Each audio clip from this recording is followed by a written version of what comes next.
You are listening to a TechSide Network podcast, TechSide.net, casual conversation from technically passionate people. This podcast contains harsh language and covers adult topics. You will be challenged by views with which you do not agree. We may not be politically correct, but we are correct about politics. War. What is it good for? One thing, as it turns out: the protection of your individual rights. Currently, the U.S. is in a conflict with Iran. I said before that I don't want to get into current politics, but rather get to the principle of the matter. Today, I'll talk about the morality of war and other aggressive actions. If you want to crack open some history books and get up to speed on the extra spicy boiling shit stew that is the Middle East over the last 100 years or so, be my guest. I'm going to start with the tweet of the week because it illustrates perfectly the issue most people have when thinking about the U.S. involvement in the Middle East. The tweet reads as follows: "Keep an eye out for all the complexity worshippers today. All they see in foreign policy is complexity because they are unable to think in principles." This insightful tweet was authored by Coleman Mulkerin. You can see the show notes for the Twitter handle. He's a good follow, and gave his permission to be credited. By today, Coleman was referring to the day the U.S. killed General Soleimani of Iran. Coleman was a good oracle. All I saw from most media or prominent personalities when they were not busy mourning the loss of a fellow terrorist was a lot of bemoaning and hand-wringing about how complicated the situation is in Iran. Complexity, you say? Let's see if we can cut through the noise. This all has to do with epistemology, or how we know. Specifically what's called the Crow epistemology. It deals with how we have a limit to the number of concrete items we can hold and focus at any one time. The number is around 7. Beyond that, we approximate. About 10, or many. You can observe this firsthand by counting coins. Take a handful of quarters and tell me how many there are. You'll have to chunk them out into groups of more manageable size, perhaps 4 or 5 at a time. Then you add the groups and the remainder and give your answer. There are too many individual pieces to keep in your mind all at once. Now think about the reporting out of Iran. Think about the last 20 years of hearing about how X forces attacked Y group, who are really acting as a proxy for the Russians who want control of a region because the US wants resources that are in some land, contested by 3 different religious sects who pretty much believe the same thing, and it's right next to a friendly country to which we have been sending aid since 1974. Then you hear about a similar but different situation every week for 20 years. It is impossible to hold all of these factoids and tidbits in your head and make any kind of decision. And that is the point of complexity worship. When all you have are concretes to look at, when all you have are statistics about Sunnis versus Shiites and foreign aid distribution charts and alliance maps drawn in disappearing ink, you will be unable to make any choice. You will say to yourself, who can know what's right? Maybe the U.S. is at fault, I don't know. Seems like a bunch of old bastards sending kids to war. You will fail to care. You will strike out the whole thing as too complicated, and accept what you hear on TV or in print about the goings-on in that part of the world. After all, who are you to know? They're the experts, and only an expert could possibly understand, right? Wrong. You need to have and understand your principles. You need to be able to have a bullshit filter. You need to know some fundamental truths about rights and morality. This will focus your mind, and the charlatans of both sides will rightly look like fools or worse. Let's talk war in general. If you haven't thought much about it for the above reasons, I sympathize with you.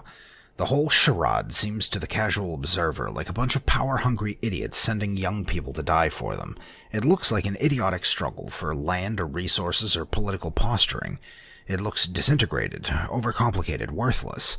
In some cases, this assessment is correct, but it's important to know why a war or an act of aggression is warranted or is not. To know this, we need to start with some basic questions like who can go to war and why can they? Who can go to war? Primarily, countries go to war. Civil wars do happen, but in general, war is between states or governments. Historically, states would engage in war for reasons ranging from personal insult to land disputes. There were even war-centric cultures that took over large areas as a matter of course. This is not our context. I am speaking in the context of morality, when war can be valid, moral. There are many theories as to why war takes place, but they are, almost without fault, rationalistic, deterministic, navel-gazing social theories detached from reality. Once you understand when war is just and when it is not, most of these theories become nauseous. So, what justifies states going to war? What is it about a state or a government that gives them the right? To understand, we need to know what a government is and what it should be. The proper role of a government in a free society is to protect the individual rights of its citizens. It holds a monopoly on the use of force and only uses that force in retaliation against an aggressor. So, what gives it the right? You do. It is your individual rights that give the state, by proxy, the right to go to war.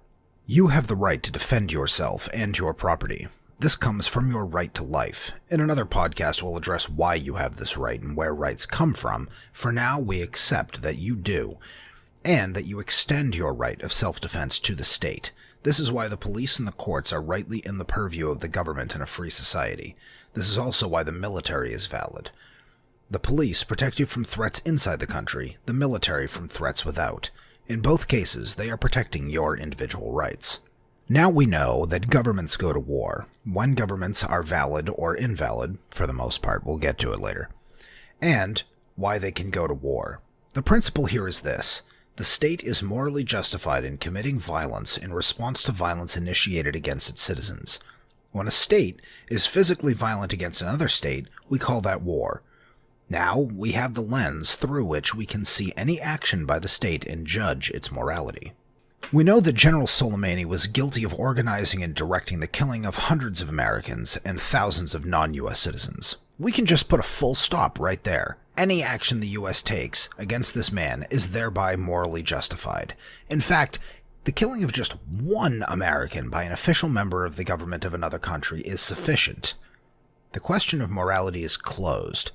Was it a morally justifiable act to kill this despicable anthropoid? Yes. This leaves open the questions: does it make sense to attack in this way, and does it have the effect of protecting our individual rights? I answer yes on both accounts, but with a caveat.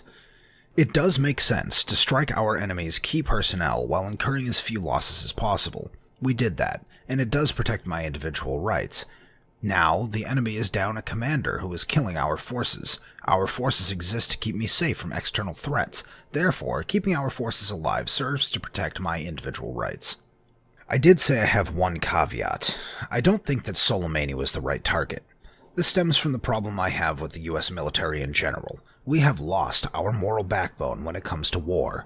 Again, I'll expand on that in another cast, but we force our soldiers to fight with one arm tied behind their backs. We drop aid packages behind enemy lines and fly in pallets of cash to appease their warlords. We negotiate with terrorists.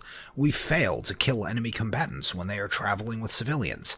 America no longer knows how to fight a war to win.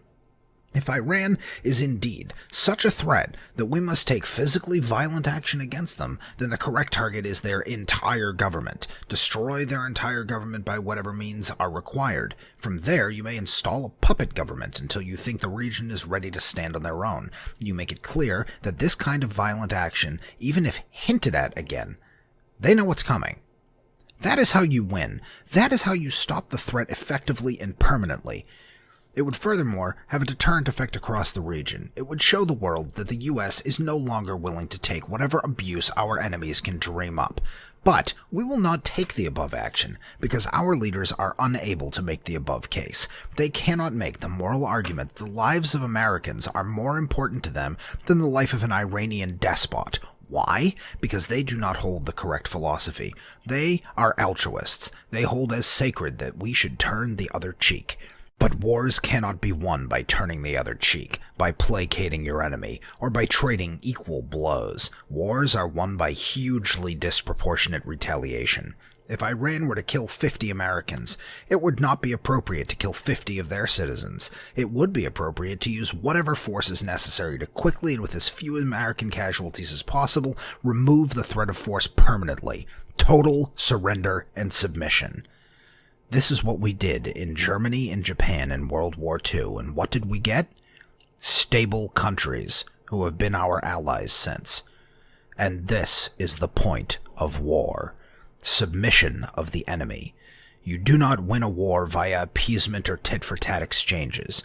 Such actions make you weaker and the enemy stronger. War is brutal and terrible and sickening, and so it must be. The only way to deal with force is force. It only ends when the aggressor is brought low, when they lose their will to fight. So, America, you can sit and take blows like a feckless coward, or you can stand up for yourself.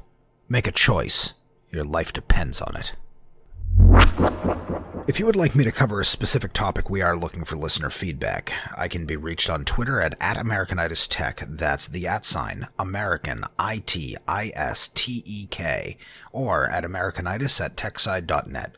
Please subscribe to the show on Apple Podcasts or Google Play, and take the time to leave us a review and comment. We have a Patreon page which enables you to support the podcast for as little as $1 a month at patreon.com/TechSide. Show notes are available at TechSide.net/Americanitis.